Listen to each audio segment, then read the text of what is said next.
Bonsoir et bienvenue dans ce 4e épisode de notre série consacrée aux créatures légendaires. Il y a peu, nous étions ensemble sur le toit du monde, affrontant le froid cinglant et le vent des cimes de l'Himalaya sur les traces du Yéti.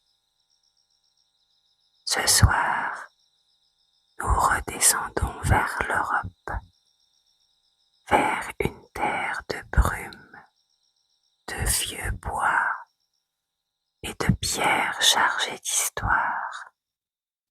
Nous partons pour les terres mystérieuses de la Transylvanie, au cœur de la Roumanie. Nous sommes en 1890. Tu es dans une calèche de bois sombre. Le cuir des sièges craque sous ton poids à chaque chaos du chemin. Dehors, il fait nuit noire.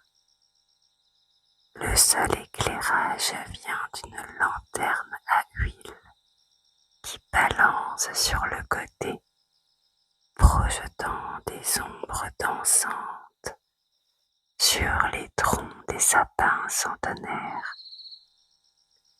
Le chemin est étroit, sinueux. On l'appelle le col de Borgo. Les chevaux soufflent, leurs naseaux expulsent de la vapeur blanche dans l'air gelé. Soudain, au loin, un hurlement de loup déchire le silence. Un hurlement long, mélancolique, qui semble répondre au grincement des roues sur la terre battue. Nous approchons du domaine de celui que l'on nomme le fils du dragon. Prépare-toi à pousser les lourdes portes de l'histoire.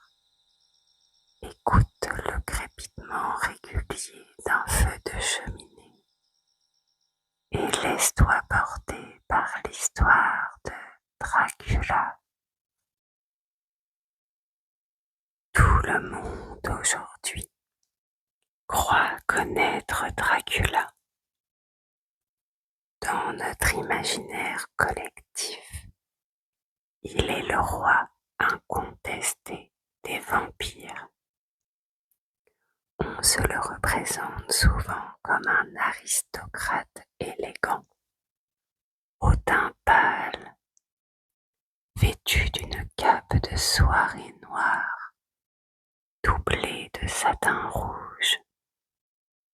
Il vit dans un château délabré, fuyant la lumière du jour et dormant dans un cercueil rempli de sa terre natale. On connaît ses pouvoirs surhumains, sa force colossale, son immortalité, sa capacité à commander aux loups et aux chauves-souris. On murmure qu'il peut se transformer en brume pour se glisser sous les portes ou qu'il ne possède aucun reflet dans les miroirs. Mais cette image est une création artistique. Elle est née en 1897 à Londres sous la plume d'un écrivain irlandais nommé Bram Stoker. Avant ce roman, le vampire était souvent décrit dans les campagnes comme une créature boufie et monstrueuse, presque un cadavre ambulant. Stoker, lui, en a fait un prédateur raffiné, un séducteur dangereux. Pourtant, ce que l'on sait moins, c'est que derrière le personnage de papier se cache un homme qui a réellement fait couler le sang. Un homme de chair, d'os et de volonté, dont la vie réelle était peut-être plus terrifiante que n'importe quelle fiction. Cet homme s'appelait Vlad III, prince de Valachie. Pour comprendre Dracula, il faut remonter à sa naissance, vers 1431, dans la forteresse de Sikhi-Sohara, dans une Europe déchirée par les guerres entre l'Occident chrétien et l'Empire ottoman. Son surnom, Dracula, est un héritage familial. Son père, Vlad II, appartient à l'Ordre du Dragon, une élite de chevaliers jurant de protéger la chrétienté. Le symbole de son père est un dragon enroulé. En roumain, Draco veut dire dragon, mais aussi le diable. Vlad III devient donc Draculea, le fils du dragon ou le fils du diable. L'enfance de Vlad n'a rien d'un conte de fées. À l'âge de 11 ans, sa vie bascule. Son père l'emmène, lui et son frère Radu, à une rencontre avec le puissant souverain de l'Empire ottoman, le sultan Mehmed II, que l'histoire retiendra plus tard sous le nom de Mehmed le Conquérant. C'est un piège de fer pour conserver sa couronne en Valachie. Son père les abandonne comme otages politiques à la cour du sultan, dans la cité d'Andrinople. Là-bas, Vlad vit dans la peur constante d'être exécuté à chaque fois que son père trahit une alliance. Mais il y a un détail fascinant. Vlad et le jeune Mehmed, le futur sultan, reçoivent la même éducation. Ils partagent les mêmes maîtres, apprennent les mêmes langues et étudient ensemble l'art de la guerre. Vlad observe dans l'ombre les méthodes de torture de ses ravisseurs.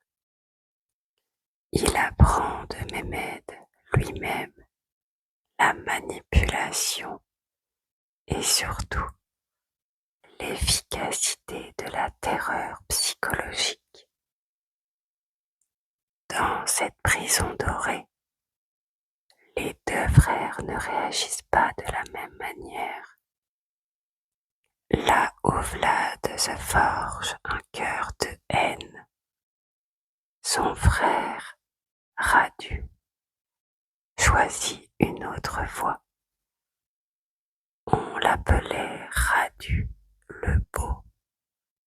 Il cède à la séduction de la cour ottomane, apprend leur langue, adopte leurs mœurs et devient le favori du sultan.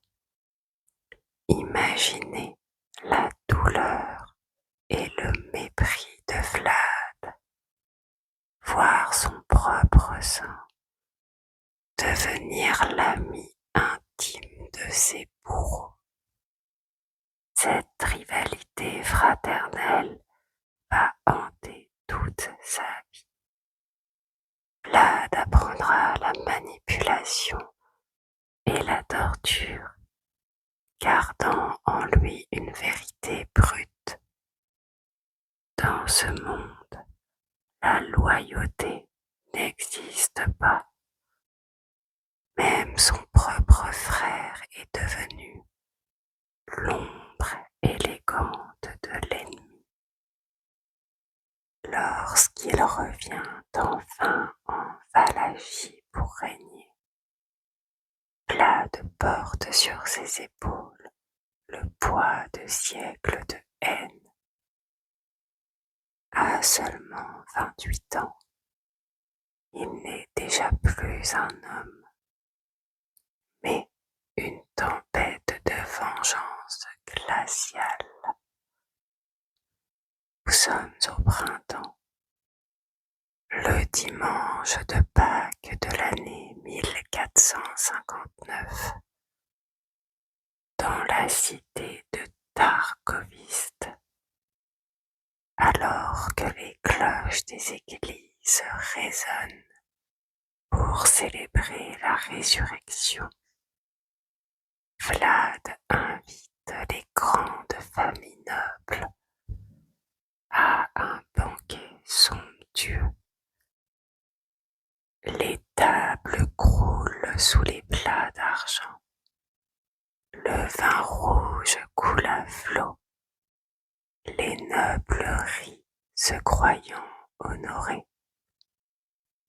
Mais Vlad observe ces hommes qui ont trahi son père et enterré son frère vivant. Au milieu du repas, il pose sa question glaciale.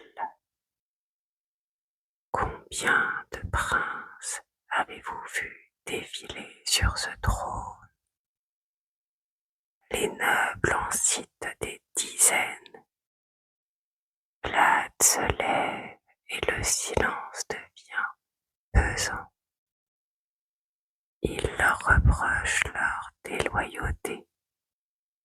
Dans un geste lent, il donne le signal.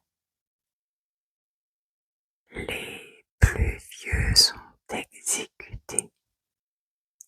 Les plus jeunes sont enchaînés et forcés de marcher jusqu'au sommet d'une montagne escarpée pour bâtir, pierre après pierre, la demeure de Vlad Poenari. C'est un nid d'aigle brut accroché à une falaise. Pour y accéder, il faut gravir 1480 marches de pierre. Le vent y hurle jour et nuit. On raconte qu'il avait placé une coupe d'or massif près d'une fontaine publique pour que les voyageurs puissent boire. Personne n'a jamais osé la voler, car la peur de Vlad était absolue.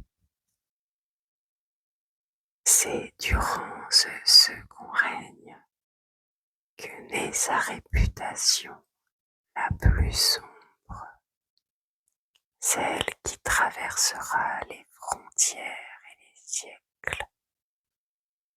Vlad III n'était pas un vampire buveur de sang, mais il est resté dans les mémoires sous un nom qui fait encore frémir.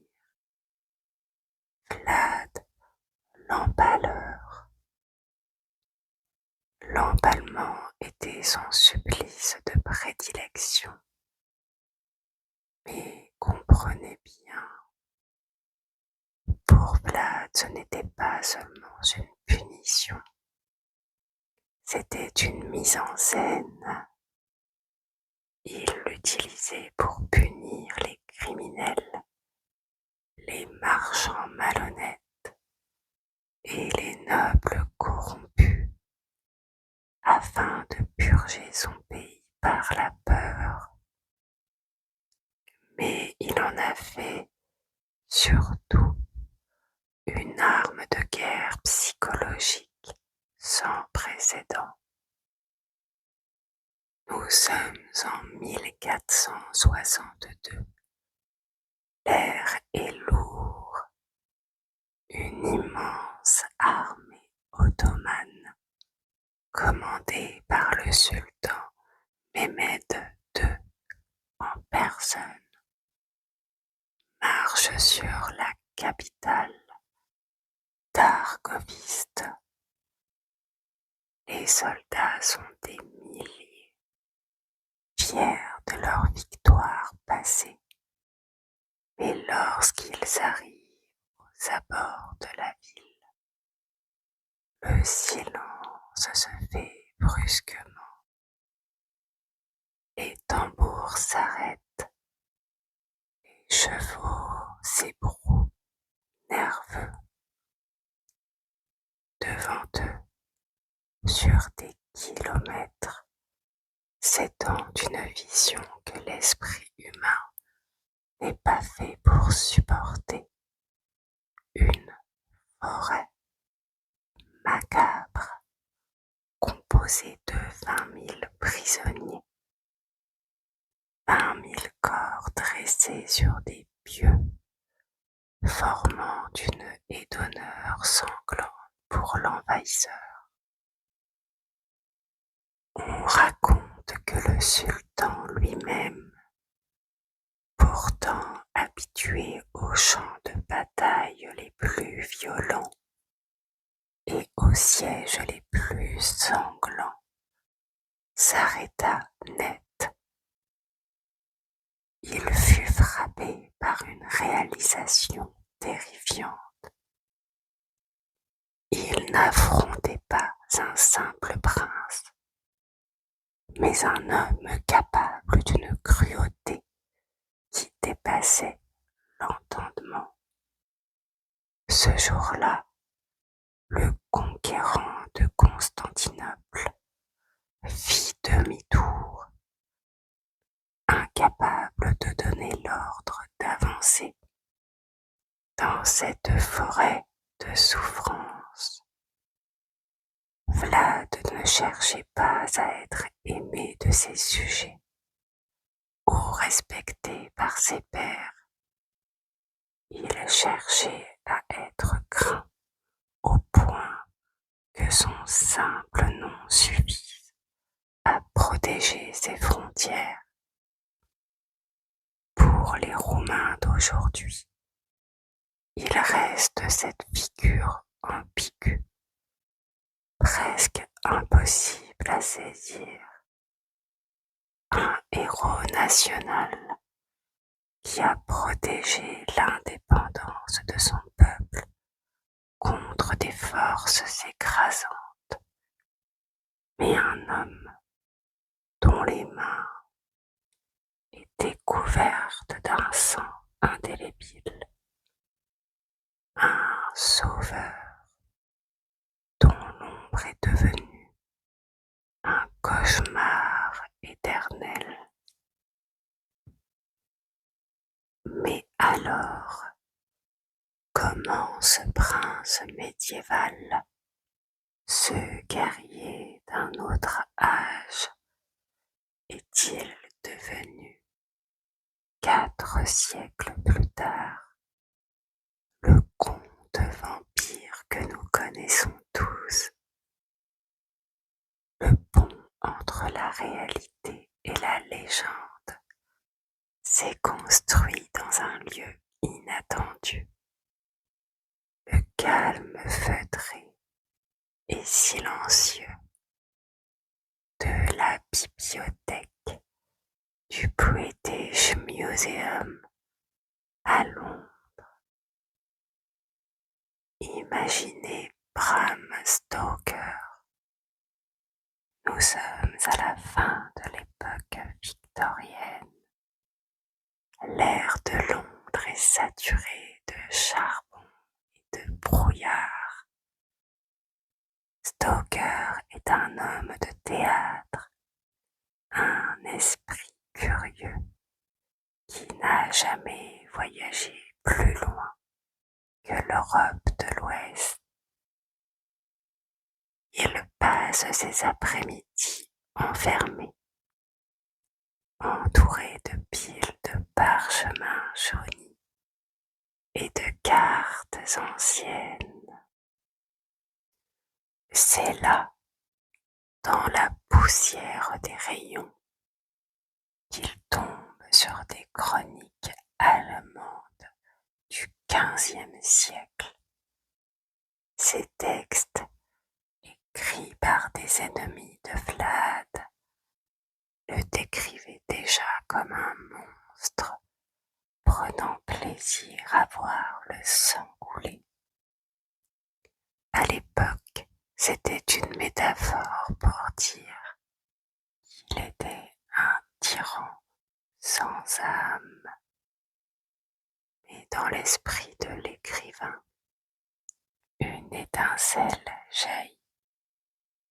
Et si ce buveur de sang ne mourait jamais vraiment? Stoker décide alors de fusionner ce personnage historique avec les croyances les plus sombres des paysans roumains.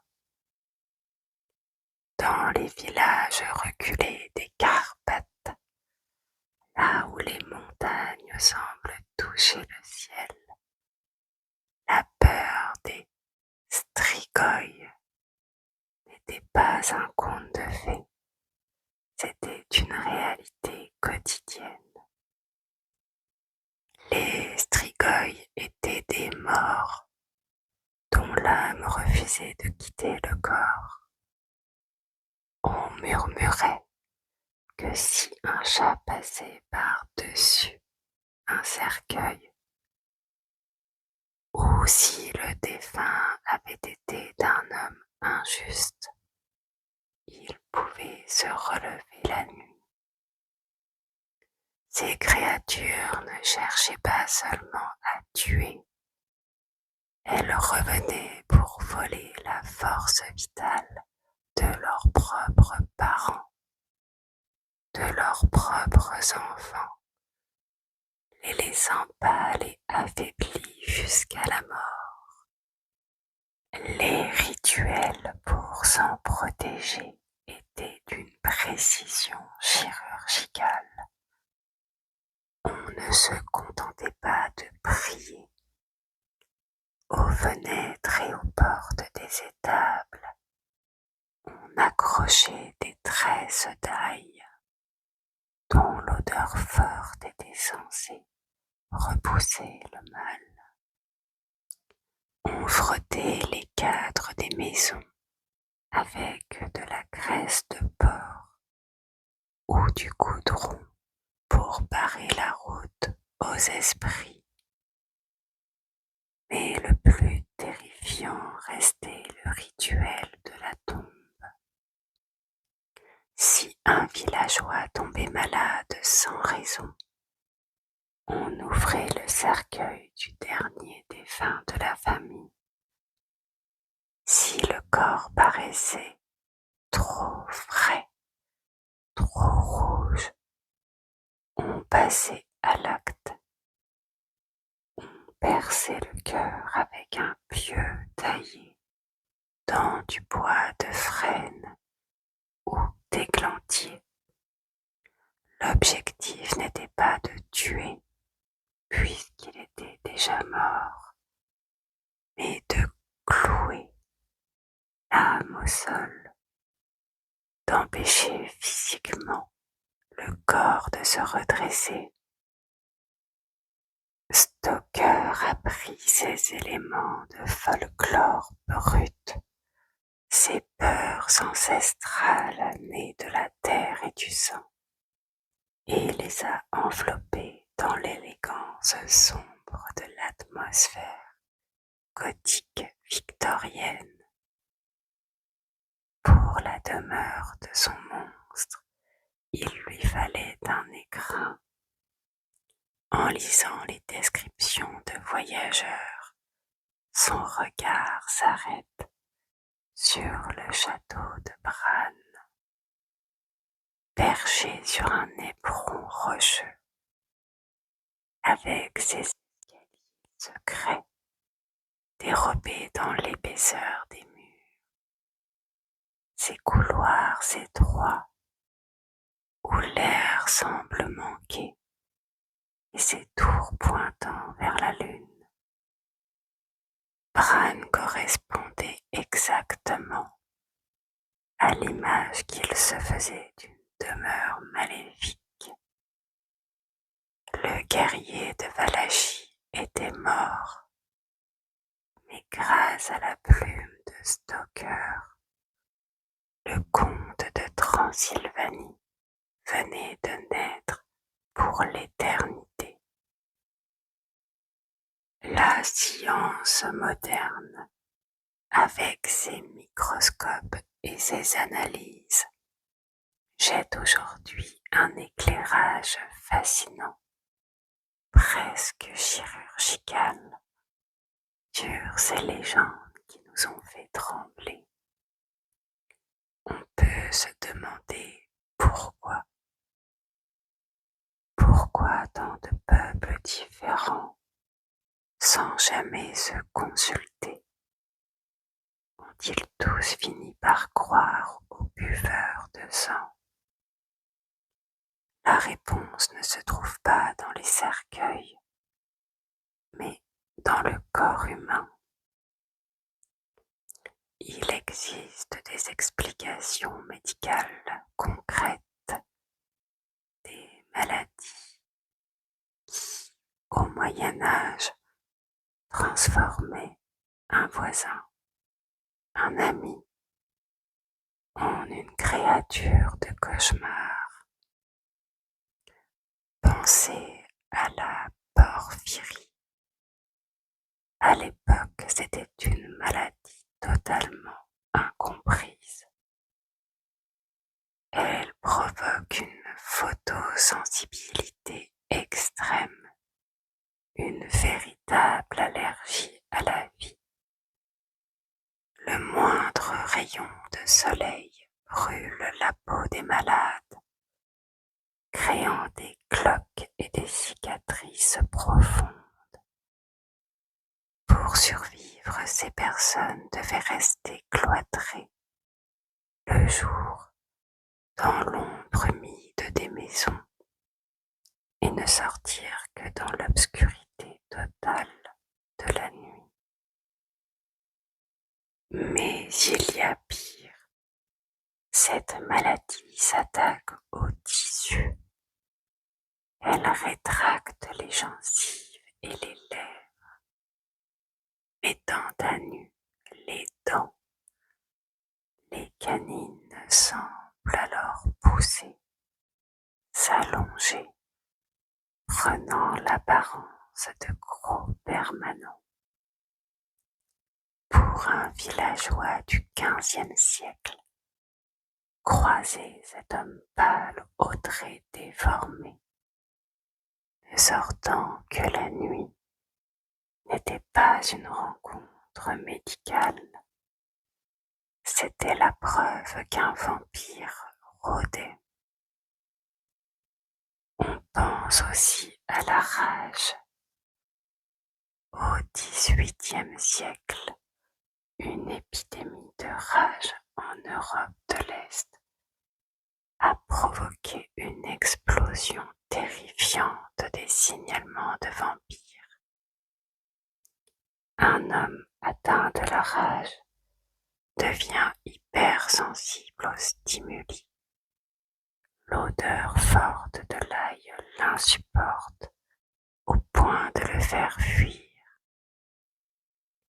Il développe une hydrophobie, une peur panique de l'eau courante, ce qui explique pourquoi la légende prétend que les vampires ne peuvent traverser les rivières. Et surtout, les spasmes musculaires et la démence le poussent à mordre, à attaquer ceux qu'il aime, transmettant le mal comme une malédiction. Enfin, il y avait la tuberculose, qu'on appelait autrefois la consomption. Imaginez un être cher qui pâlit, qui crache du sang et qui s'affaiblit de jour en jour.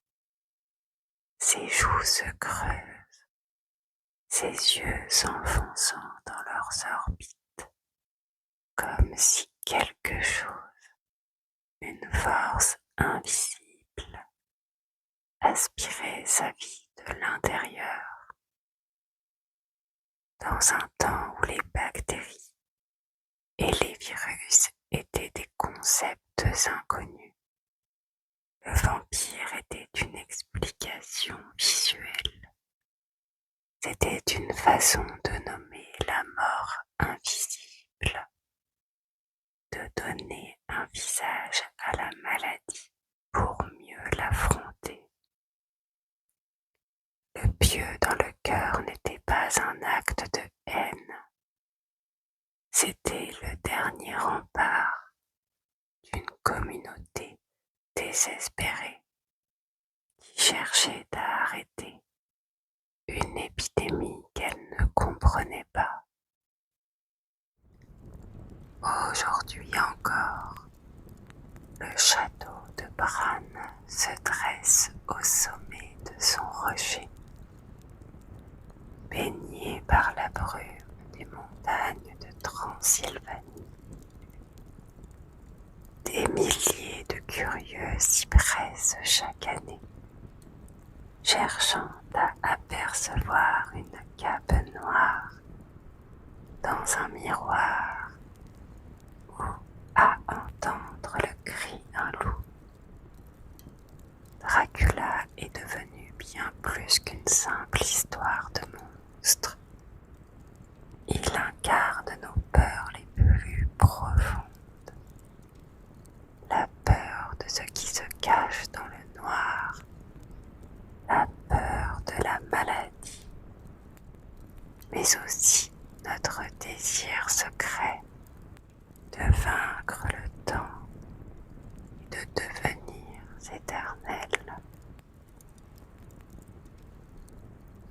Voilà pour l'histoire de Dracula, le fils du dragon, devenu le prince des ombres. Tu peux maintenant imaginer le vent qui siffle doucement entre les créneaux de pierre du vieux château. Le calme de la nuit noire qui s'installe sur les forêts des Carpates. Tout est tranquille. Les ombres se retirent. Ton esprit s'apaise complètement. Laisse le soleil, laisse le sommeil t'emporter doucement. comme une brume légère sur la montagne.